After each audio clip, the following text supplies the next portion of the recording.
Wealth Creators. Supported by NZL.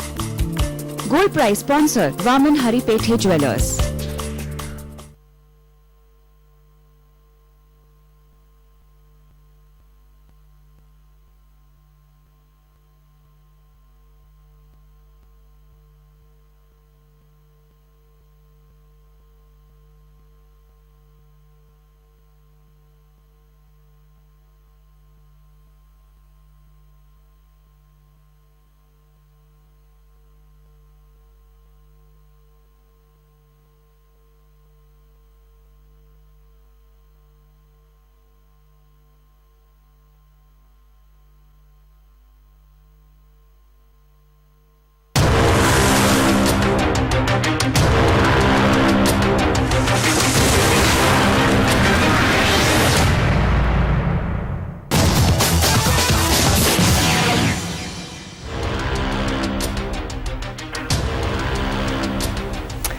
नमस्कार, investor Mahakumbh में एक बार फिर से आप सबका स्वागत है। रक्षा और योजना यानी कि सिक्योरिटी और प्लानिंग, ये दो वो शब्द हैं जो आपके निवेश के लिए अच्छी खासी अहमियत रखते हैं। वजह, पैसा आपका हो तो उसकी रक्षा करने की जिम्मेदारी भी आप ही की है, लेकिन हमारी जिम्मेदारी यह है कि हम ये कोशिश करें कि आपकी मदद इस पैसे को सुरक्षित रखने में कैसे कर सकते हैं।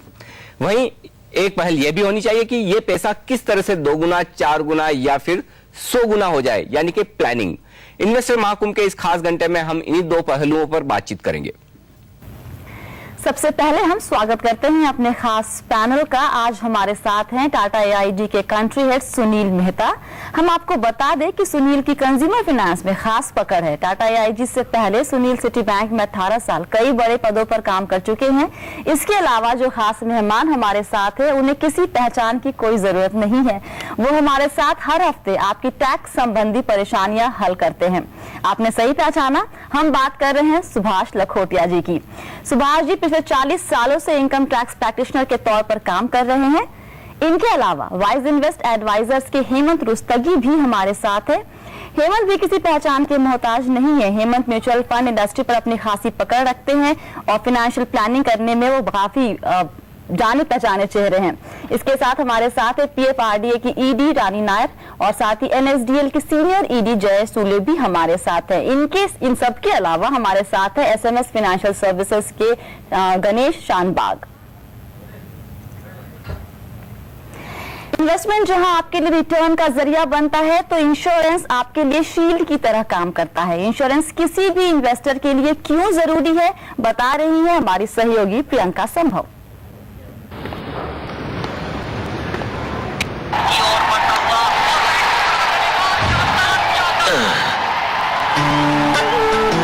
अरे श्रीवास्तव, अरे हाँ यार, अरे स्टेडियम में बैठकर मैच देखने का मजा माइंड ब्लोइंग है।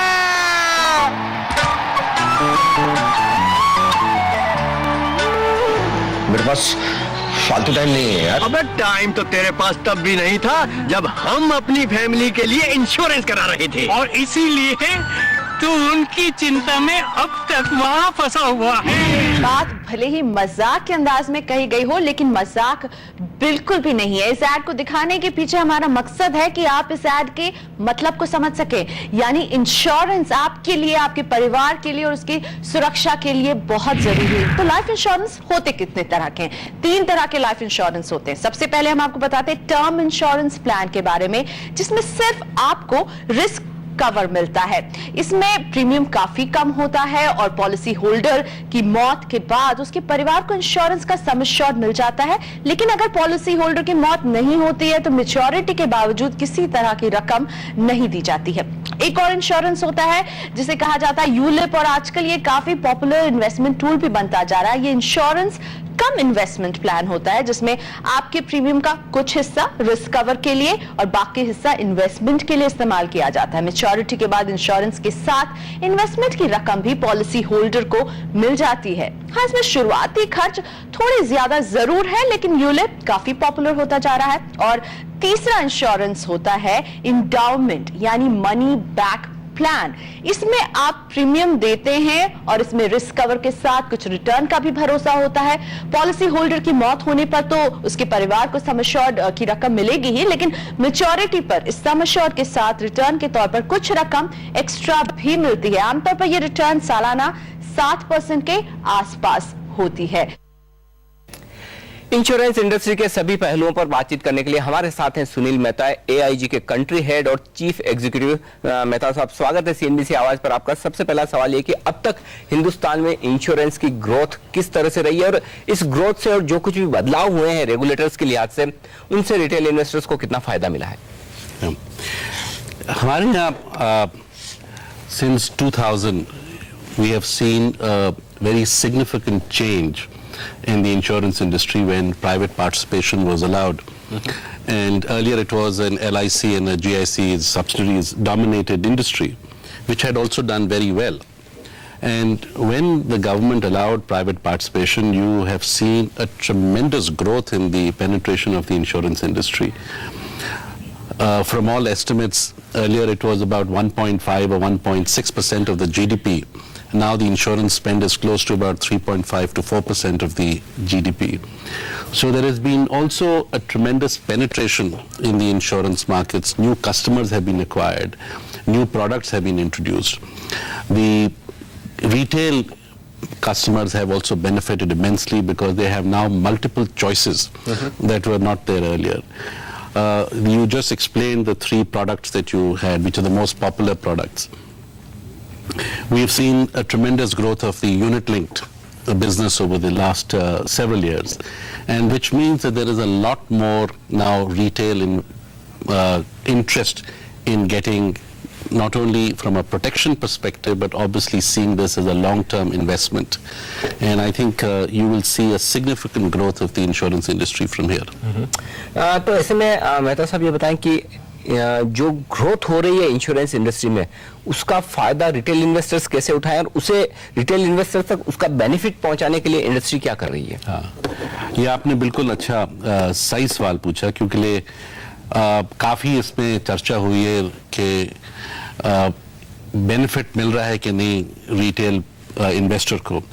और कुछ पिछले एक साल में आपने देखा कि काफ़ी चर्चा हुई है कि जो यूनिट लिंक पॉलिसीज़ हैं उसमें रिटेल इन्वेस्टर को पूरी तरह समझ आ रहा है कि नहीं, कि उसमें क्या रिस्क हैं उस पॉलिसी में।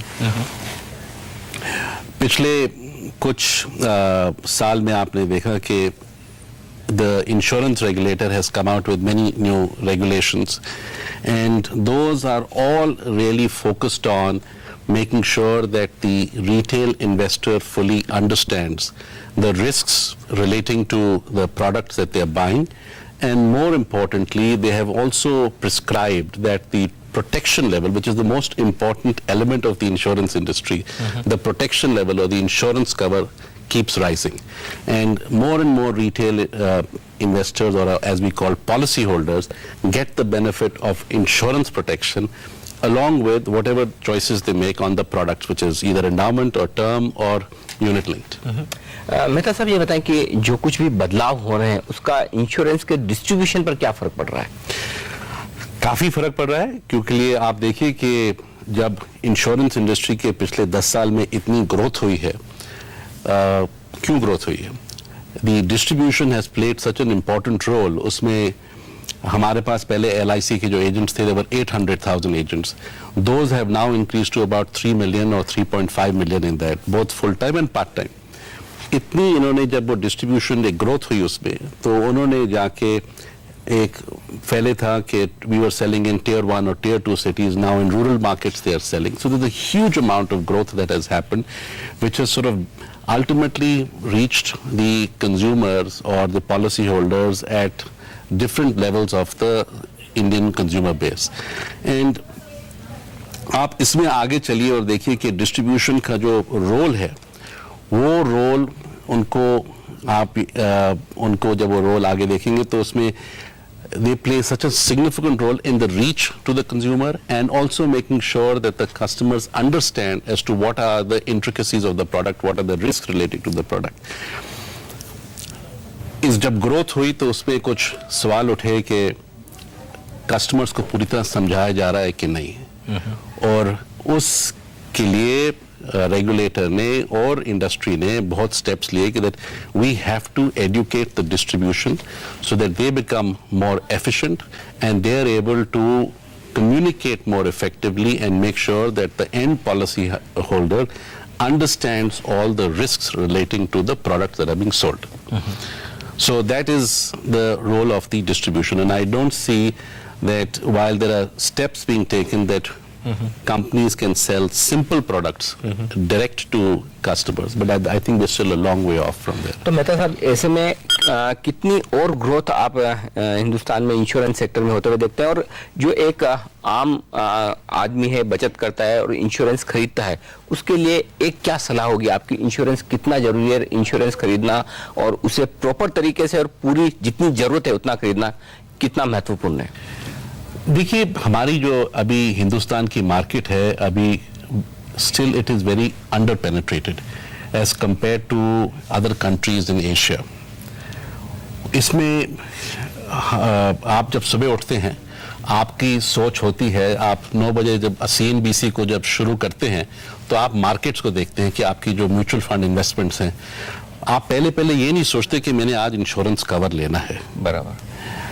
पर आप ये भी सोचिए कि मार्केट में वॉलेटिलिटी हो रही है, मार्केट में ऐसी चीजें हैं जो आपकी जो आपने एसेट्स बनाए हैं, both your life and productive assets require protection as soon as you become more and more. जैसे आप करोड़पति बनते हैं तो उसको फिर ठीक तरह से संभालना भी आपकी रिस्पॉन्सिबिलिटी है. तो उससे आप ये सोचिए कि आपको डिसाइड करना है कि कितना मेरे को प्रोटेक्शन, इंश्योरेंस प्रोटेक्शन लेने की जरूरत है. और ये आपके और जो आपका इंश्योरेंस एजेंट है जो आपसे वार्तालाप करता है इस सब्जेक्ट पे, उससे आपकी अपनी जो लाइफ साइकिल है, तो आपको उस dependent on that you have to decide. And the earlier you decide that you have better and complete protection, the better it is. But and also remember one thing, this is only one product in the world that over a period of time, if you delay and postpone a decision, particularly on your life cover, it is only going to get more expensive. बिल्कुल, it will never get cheaper. यानी कि जितना जल्दी ले insurance और जितना पर्याप्त लें वो होगा आपके लिए फायदेमंद. मेहता साहब, बहुत बहुत शुक्रिया आपका CNBC आवाज के लिए आज वक्त निकालकर इन्वेस्टर महाकुंभ में भाग लेने के लिए. और वक्त एक छोटे से ब्रेक का. ब्रेक के बाद हम जानेंगे कि लखोटिया जी के गुरु मंत्र पर अमल कैसे कर सकते हैं और किस तरह से न्यू पेंशन स्कीम आपके भविष्य को और बेहतर बना सकती है. आप बने रहिए CNBC आवाज के साथ.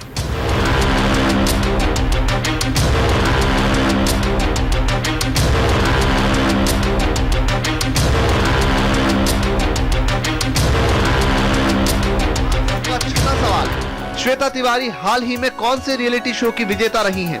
ए, बिग बॉस, बी, दादागिरी या सी, रोडीज? जवाब देने के लिए अपने मोबाइल फोन के मैसेज बॉक्स में IMK 6 लिखें, स्पेस दें, A, B या C ऑप्शन में से कोई एक लिखें और इसे 51818 पर भेज दें. हर घंटे एक भाग्यशाली विजेता को मिलेंगे 50,000 रुपए के सोने के सिक्के.